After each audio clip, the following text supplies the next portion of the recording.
Glenn Greenwald did not rise through traditional journalism. He did not wait for institutional approval, and he never tried to fit comfortably inside newsroom culture. Instead, he built his influence by challenging power directly, often at personal and professional cost. By the mid-2010s, he had become one of the most consequential journalists of his generation, not because governments supported his work, but because many feared it. Greenwald's story is not simply about reporting. It is about the tension between power and transparency, institutions and independence, and the price paid by those who refuse to align themselves with either side. Early life and formation. Glenn Edward Greenwald was born on March 6, 1967, in New York City, but he was raised primarily in South Florida. His upbringing was shaped by instability. His parents divorced when he was young, and much of his childhood was spent navigating emotional distance and self-reliance.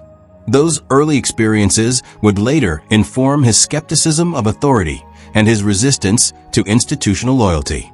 Greenwald attended George Washington University, where he earned a bachelor's degree and later received his law degree from New York University School of Law. Rather than pursuing journalism immediately, he entered the legal profession, focusing on constitutional and civil rights law. His early career as a lawyer centered on issues of government overreach, particularly in cases involving national security, free speech, and individual liberties.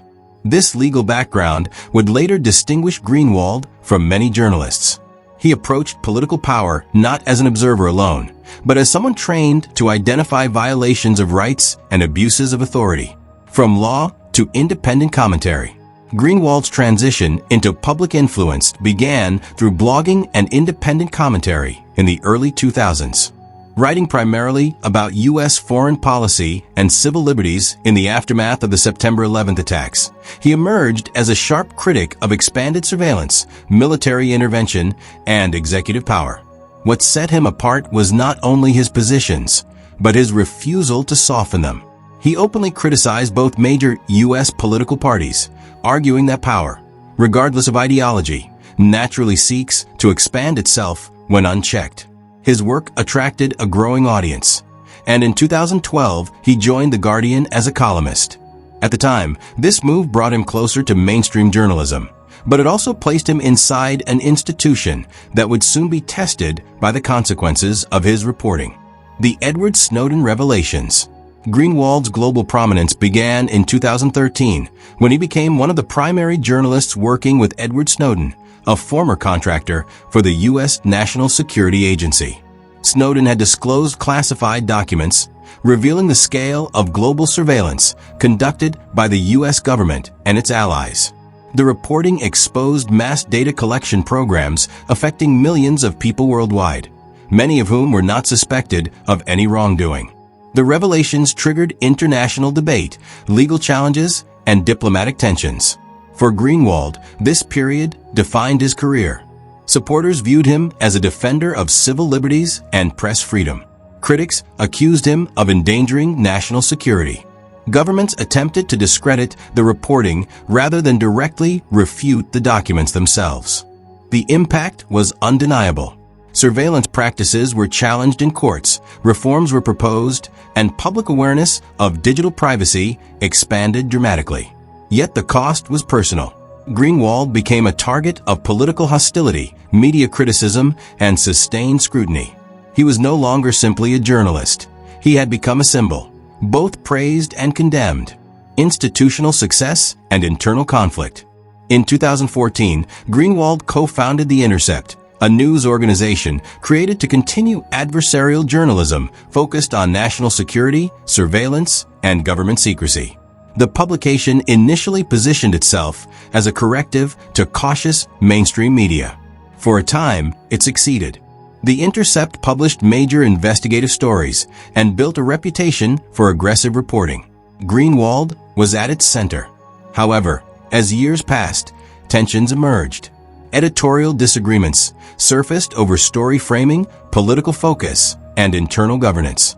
Greenwald increasingly argued that even organizations founded on principles of independence could drift toward ideological conformity. In 2020, he publicly resigned from The Intercept, stating that editors had attempted to restrict his reporting and commentary. The departure was highly public and deeply polarizing. Supporters viewed it as proof of his commitment to independence. Critics saw it as evidence of inflexibility. What mattered most was the signal it sent. Even institutions created to challenge power could become structures Greenwald refused to work within. Shift to independent publishing. After leaving the Intercept, Greenwald intensified his focus on independent journalism. He launched personal platforms, published directly to audiences, and expanded into long-form commentary and analysis outside traditional media structures. This shift reflected a broader change in media power. Greenwald argued that institutional journalism increasingly prioritized narrative alignment over open inquiry. His independence allowed him to critique media organizations as aggressively as he critiqued governments. At the same time, his positions became more controversial. Some longtime supporters grew uncomfortable with his criticism of liberal institutions, while new audiences welcomed his consistency in challenging authority across the political spectrum. Greenwald rejected ideological labeling, insisting that his positions were rooted in civil liberties, skepticism of state power, and opposition to censorship, regardless of who exercised it. Personal life and exile. Greenwald's personal life has been closely intertwined with his professional choices. He lived for many years in Brazil with his husband, David Miranda, a Brazilian politician and human rights advocate. Miranda's political career and activism influenced Greenwald's global perspective, particularly on issues of democracy and state power. In 2023, Miranda passed away, a deeply personal loss that Greenwald acknowledged publicly while maintaining his professional work.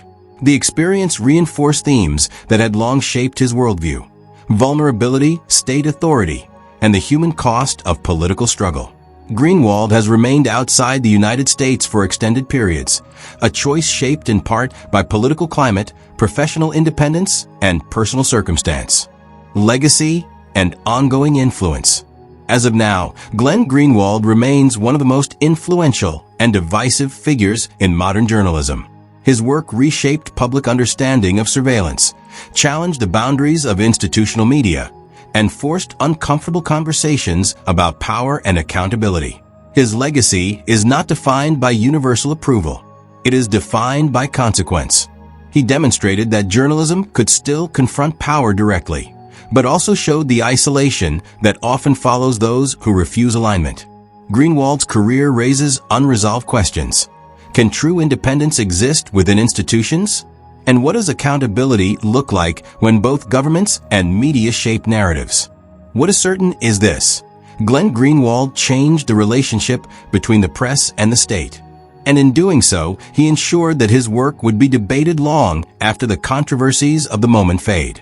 In the struggle between power and transparency, he chose a side and accepted the cost.